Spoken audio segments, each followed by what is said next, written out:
Hello guys, I'm Spicy Bill and this is going to be a review on the Bandai Gunpla Real Grade 1/44 scale new Gundam. This kit was released in August 2019, made in Japan, and we finally got it now in September 2019 here in North America. So I already talked about the box during the unboxing, so I'm not going to waste your time with that. Let's go ahead and take a look at the instruction manual. There are actually no leftover parts on this kit since it's a completely brand new mode exclusive to this kit. Well, exclusive to the new Gundam, so what you see is what you get here. Alright, so here we have all the parts, and, well actually we do have one level of part. We have one extra beam saber effect piece, the pink one. So this is technically the only leftover part. Alright, so basic instructions on how to assemble the kit. You've seen my build videos, so you probably have a pretty good idea how this kit is put together. So it's very simple. Fin funnel is actually really nice. However, when you combine them together, they seem a little bit floppy, which I don't like. So definitely lose points on that.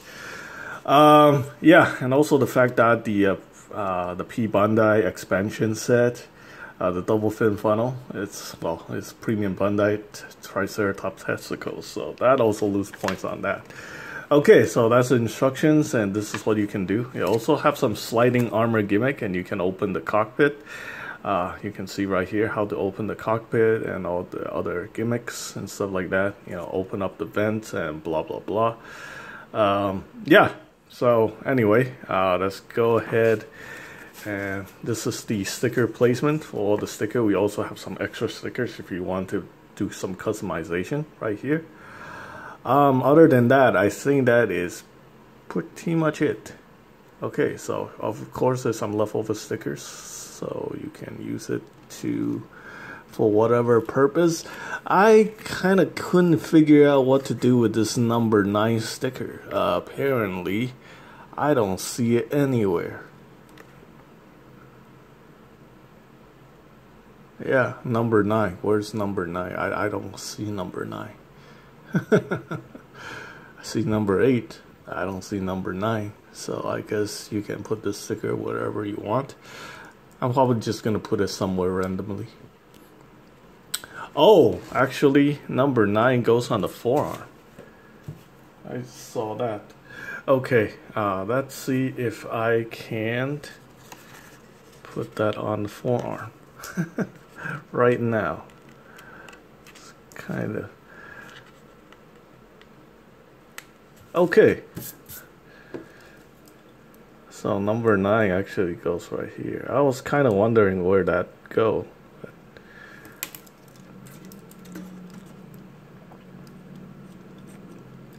Probably shouldn't be doing this during the review, but whatever. I'm a completionist when it comes to the build, so it was really bothering. So, okay, the other number 9 goes on the forearm. I was like, wait, I used up most of the normal stickers except for this one. So where does this go? Apparently on the forearm.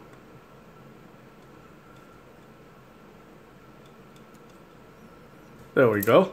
That's complete. Okay, so anyway, without further wasting your time, let's go ahead and take a look at the accessories.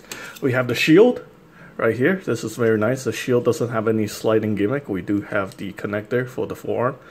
Part separation for these grenades, unlike the high grade where you have the paint. So the shield can go on the forearm like right here, like that. There's just a little clip, and then you can articulate the shield, which is pretty cool. The arm is kind of like the Sazabi where you have to hold it this way. So I kind of don't like that. I wish there was a gimmick where you can, like, you know, flip the shield around. So that's that. Looks pretty cool. It's a very solid connection right there. And we also have the beam rifle with the trigger finger. The beam rifle also doesn't have any, well, it does have one gimmick as this, where you can just use it to connect to the back skirt, I believe. Where does it connect? I think it connects right here. Oh no, this thing opens up like that. At least I think that's what it's for. Thing and something opens up, and then you can connect the beam rifle. Well, it actually doesn't show you in the instructions, so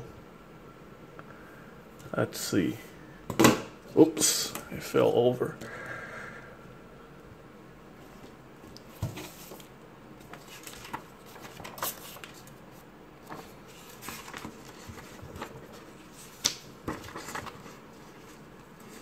Right here. So yeah, you open that up and you connect it to the back skirt. So basically what you do is you slide this down, if I can even do that.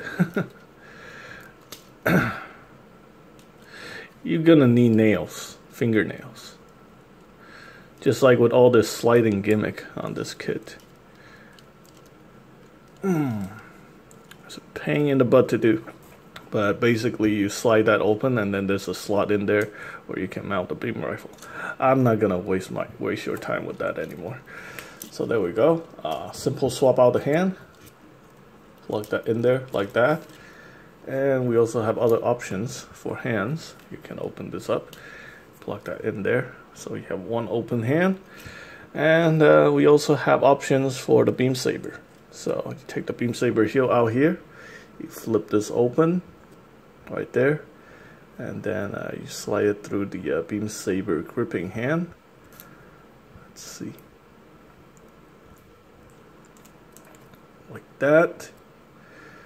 You have the peg hole right here for the beam saber holding hand, and you just plug that in here like that.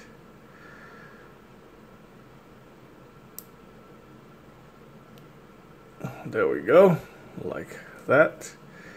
Then we close this up.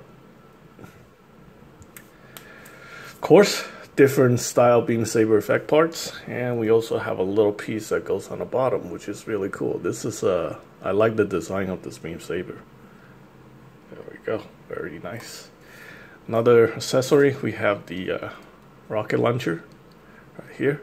Yeah, there's no actual gimmicks for the missiles, or I mean the rockets, so it's just, you know, part separation like that. I did miss out putting the little camera piece right there when I was building it, so there we go. And this thing can extend, so that's already better than the high grade.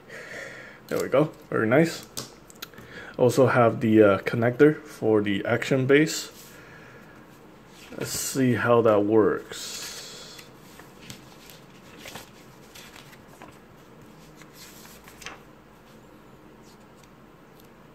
So this thing actually goes between the backpack.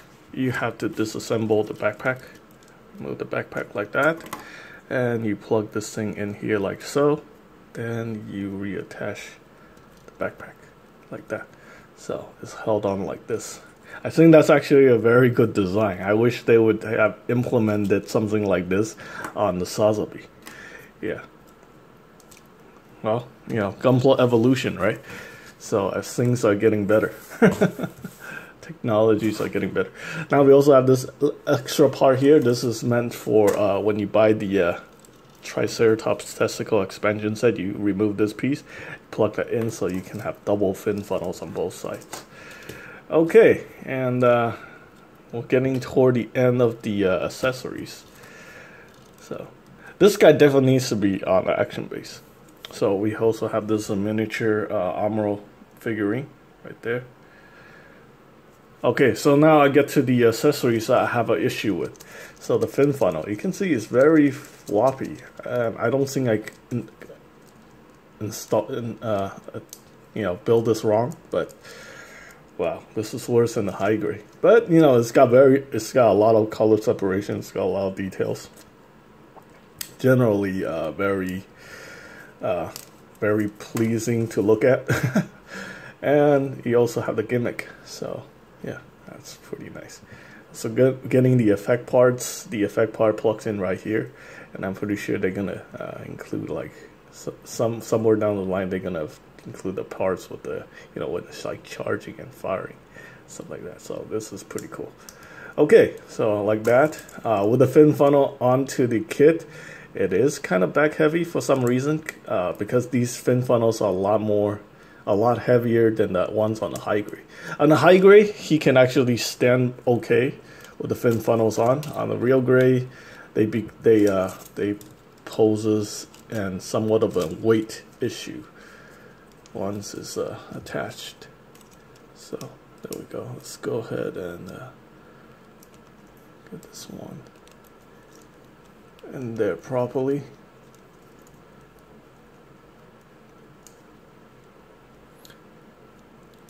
Since it's kind of loose, it does kind of come apart very easily for some reason. And I don't think I built it wrong. I think that's just an inherent flaw. So it loses points on that. So for me, I think the Sazabi is still better. Look at that. It become very back heavy. You like to sag to the side if it's not on the action base. So that possesses a problem. I think this is one of the reasons why the connector is attached to the backpack instead of the waist. I mean the hips. So yeah, if it's like on the hips, on the action base, it's gonna be like this. If the center of gravity is right here, it definitely can hold it up a lot better. So there we go. And I think this is probably the reason why they created the option set for double fin funnel, so it become like, you know, stable. Of course, it's probably just gonna go full backwards.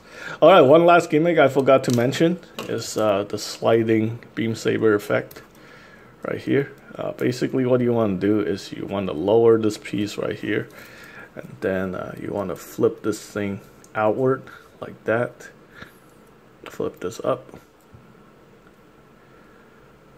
Actually, no, I did it wrong. Basically, what you do is you pull this up like that, and then this thing pulls out. Yeah.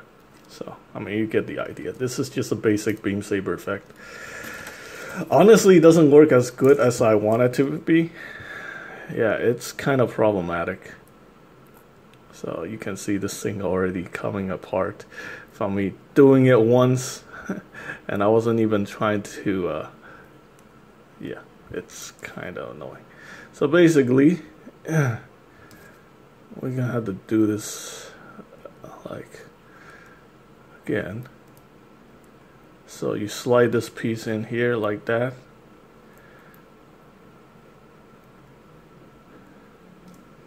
You pop this out like that, and then you attach the beam saber effect. This is something I'm never ever gonna use, so I'm just gonna put this thing back in there. So, oops. Yeah, so personally, having witnessing these issues, maybe it's just me, I have to say the Sazabi is definitely better. It's not back heavy, it doesn't like to fall over, it doesn't have floppy funnel effects, funnel parts. Yeah, so Sazabi is better, at least to me. Maybe some of you guys won't have these issues, but you can see I'm struggling with this thing, and it's getting kind of frustrating. Well, probably because it's a Gundam, and Gundams don't like me, and I don't like Gundams, so it doesn't really matter. Okay, so let's go ahead and take a look at the details. You know, we got a lot of very nice gimmicks on this kit. As you can see, you have the opening cockpit gimmick. Oops. Why is all the parts coming apart? So you have the opening cockpit gimmick. You can also open up the cockpit door like that. You can slide this thing up like that, so you can see the cockpit. Slide that up, close it down like that. You can open up these vents like so, and then yeah. When I was building this kit, I thought I broke something, but yeah, these panels on this side can flip down. There we go, like that. So, and then the chest vents open up. The front skirt slides open like that. Just kind of like the Sazabi, you know, you got those gimmicks. You have these things that opens up on the legs, and then on the shoulders, you can open these, just like the Sazabi.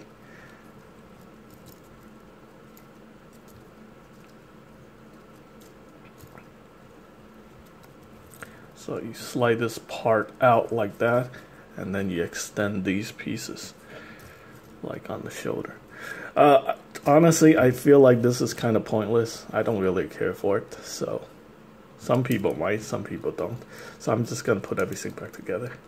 Pop these panels back in.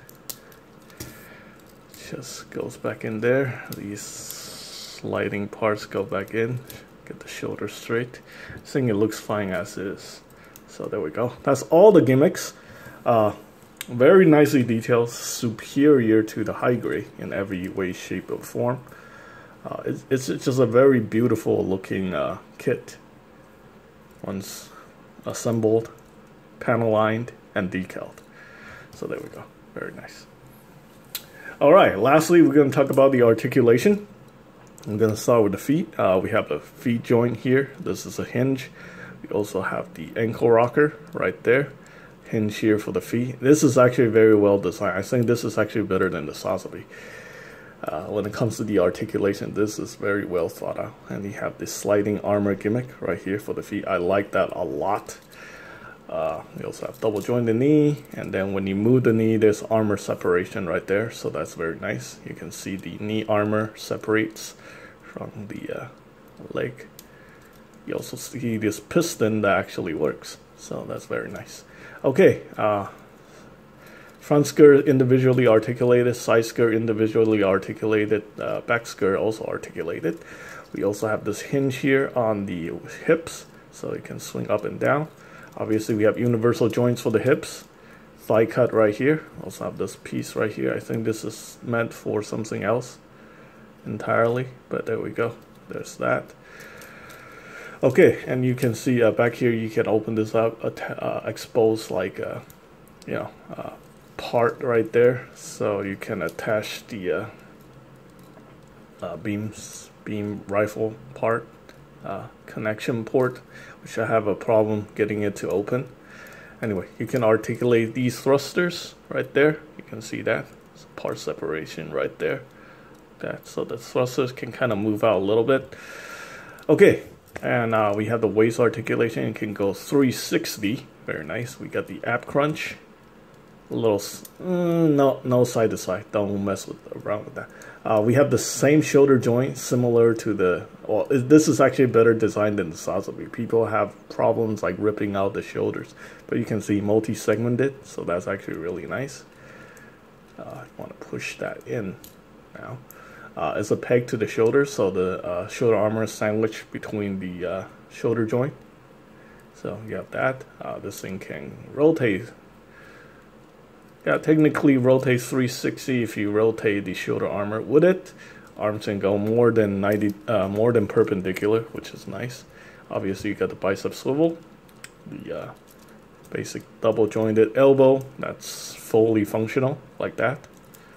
Fantastic. Okay, what else? The head is on the double ball joint, so yeah, and you can rotate that. There we go. Push that in a little bit. Head does look very nice, mostly color separation just for the eyes. Looks really, really good. I really like it. Yeah, I'll do a comparison video with this guy next to the unicorn, which I think I like this guy more than the unicorn. Believe it or not. The unicorn is probably one of the better real grades, but it gets kind of loosey-goosey after a while. Yeah, but this overall is a very solid kit. Probably one of the better real grades out there. Yeah, Sazabi still #1, and I'll compare this to the Sazabi in a future video. So that's pretty much it for the review on the real grade 1/44 scale new Gundam. Let me know what you guys think. Are you guys planning on getting one? That's pretty much it. If you'd like to get one for yourself, check out www.tatsuhobby.com. Yeah. All right. Thanks for watching.